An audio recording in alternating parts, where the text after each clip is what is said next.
ಲೇಸಿತ ನಿನ್ನ ತಮ್ಮ ರೈತರನ್ನ ನೂರಾರು ರೈತರನ್ನು ಲೇಸಿತ ನೂರಾರು ರೈತರನ್ನು ಕರೆದುಕೊಂಡು ಹೋಗಿ ರೈತರ ಪರವಹಿಸಿಕೊಂಡು ಮಾತನಾಡೋದಕ್ಕೆ ನಿನ್ನ ತಮ್ಮ ಏನು ರೈತರಿಗಾಗಿ ಹೊಟ್ಟಿ ಬಂದದೇ ಬರಲ್ಲ ಗೌರಿ. ರೈತರಿಗಾಗುವ ಅನ್ಯಾಯವನ್ನು ತಡೆಯುವ ಮಹಾವೀರನಾಗಿ ನನ್ನ ತಮ್ಮ ರಾಯ. ಅಷ್ಟೇ ಅಲ್ಲ, ಈ ಭೂಮಿ ತಾಯಿಯ ರೈತನ ಮಗ ನನ್ನ ತಮ್ಮ ರಾಯ. ರೈತರ ಮಗ ಲೇಖಂತೆ ನಾವು ಕೆಲವು ಜನ ರೈತರ ಬೆಂಬಲಕ್ಕೆ ಕಟ್ಟಿಕೊಂಡು ನಮ್ಮಂತ ದೊಡ್ಡ ದೊಡ್ಡವರನ್ನ ಎದುರು ಹಾಕಿಕೊಂಡರೆ ನನ್ನ ತಮ್ಮನಿಗೆ ಸಿಗುವುದು ಸವಲತ್ತಲ್ಲ, ನಮ್ಮಿಂದ ಸಾವು ಎನ್ನುವುದು ಮರೆಯಬೇಡ. ಬರ್ತದೆ ಎಂದು ಎದರಿ ಕೈ ಕಟ್ಟಿ ಕುಳಿತುಕೊಳ್ಳುವ ನನ್ನ ತಮ್ಮ. ರೈತರಿಗೆ ಒಂದು ಒಳ್ಳೆ ನ್ಯಾಯ ಸಿಗುವವರೆಗೂ ನಿಮ್ಮಂತ ದುಷ್ಟರ ವಿರುದ್ಧ ಹೋರಾಟ ಮಾಡುವುದನ್ನು ನಿಲ್ಲಿಸಲಾರ. ಮಗನೇ, ಈ ಗೌಡ ಎಂದರೆ ಯಾರೆಂದು ತಿಳಿದುಕೊಂಡಿದೀಯಾ? ನೂರಾರು ಕುರಿಗೆ ಮಾತ್ರ ಇಟ್ಟುಕೊಂಡು ಈ ಜಿಲ್ಲೆಗೆ ಜಮೀನ್ದಾರಾಗಿ ಮೆರೆಯುತ್ತಿರುವ ಈ ವೆಂಕಟಗೌಡನಿಗೆ ನಿನ್ನ ತಮ್ಮನ ಹೋರಾಟದ ಬಗ್ಗೆ ಹೇಳುತ್ತೀಯಾ? ನಿಮ್ಮನ್ನು ಸರ್ವನಾಶ ಮಾಡಿಬಿಡುತ್ತೇನೆ. ಸ್ವಲ್ಪ ನೀವು ಬಂದೂಕ ಕೆಳಗೆ ಇಳಿಸ್ರಿ. ಆ ರೇವಣ ಸಿದ್ದಪ್ಪ ನಾ ಹೇಳ್ತೀನಿ, ಊರಿಗೆ ಹೊತ್ತು ಕಳ್ಕೊಳಕ್ ಹೋಗ್ಬೇಡ್ರಿ. ನಿಮ್ ತಮ್ಗೆ ಯಾಕೆ ಬೇಕಾಗೈತ್ರಿ?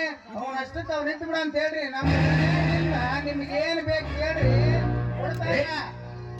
ಕುಲಕರ್ಣಿ,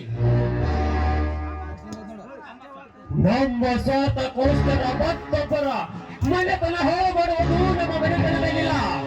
ನಮ್ಮಿಂದ ಒಳ್ಳೆಯದು ಜನರಿಗೆ ಒಳ್ಳೆಯದಾಗುವುದಾದರೆ ನಾವು ಪ್ರಾಣ ಕೊಡುವುದಕ್ಕೂ ಹಿಂಜರಿಯುವುದಿಲ್ಲ.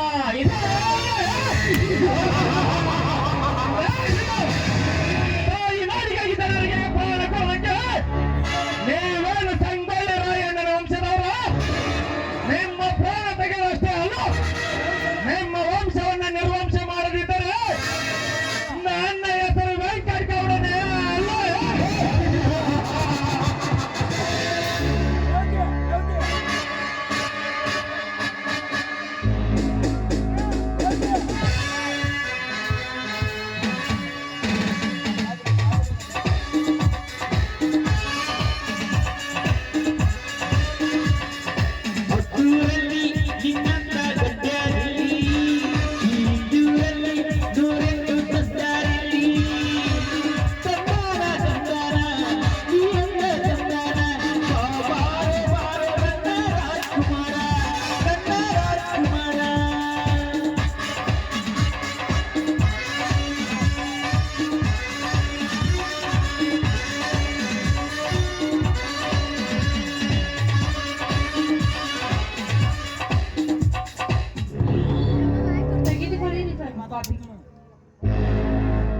ನೋಡಿ, ಕಾಪಿ ತೆಗೆದುಕೊಳ್ಳಿ.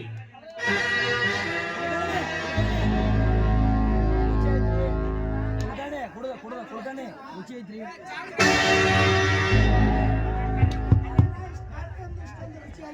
ಜನರ ಕಾಫಿನ ಇಷ್ಟ ಕೊಂದ ರುಚಿ ಬಹಳ ರುಚಿಯಾಗೈತಿ ನೋಡ್ರಿ. ಎಷ್ಟೊಂದು ರುಚಿಯಾಗಿರ್ತೈತ್ರಿ.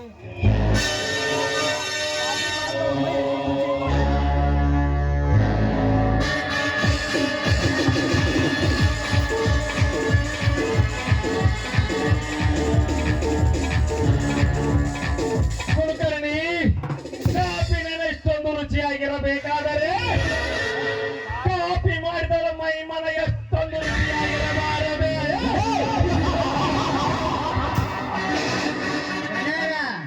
ಕಾಫಿ ಕುಡಿದ ರುಚಿ ಇದೆ ನೋಡಕ್ ಹೋಗ್ಬೇಡ್ರಿ. ರೇವಣ ಸಿದ್ದಪ್ಪ ನೀವೇನ್ ಕೇಳಿಲ್ಲ ಅಂದ್ರ ಆಮೇಲೆ ಕುಡಿದ ನೋಡಂತ ರೇವಣ ಸಿದ್ಧ ರುಚಿ ತೆರಿಸಿಕೊಳ್ಳಬೇಡ. ನನ್ನ ಹೆಂಡತಿ ನಿನ್ನ ಪಕ್ಕದಲ್ಲಿರಬೇಕು, ಸುಖದಿಂದ ನಾನು ಹೇಳಿದಾಗೆ ಕೇಳಿಕೊಂಡು ಬಿಟ್ಟಿರುವುದಿಲ್ಲ.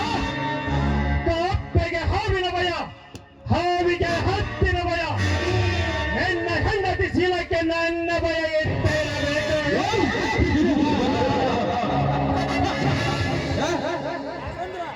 ಯಾಕೆಂದ್ರೆ ನಿನ್ನ ನನ್ನ ಹೆಂಡತಿ ಸಖತ್ತಾಗಿದ್ದಾಳೆ. ಒಂದು ಸಂಜೆ ಸವಿದು ಬಿಸಾಕಿ ಬಿಡುತ್ತೇನೆ ಈ ನಿನ್ನ ಹೆಂಡತಿ ಶೀಲವನ್ನು. ಬರುತ್ತೇನೆ ಬರುವ ಎಷ್ಟು ಕೊಡುವುದು ಈ ಗೌಡನ ಪಾಕ್ಕೆ.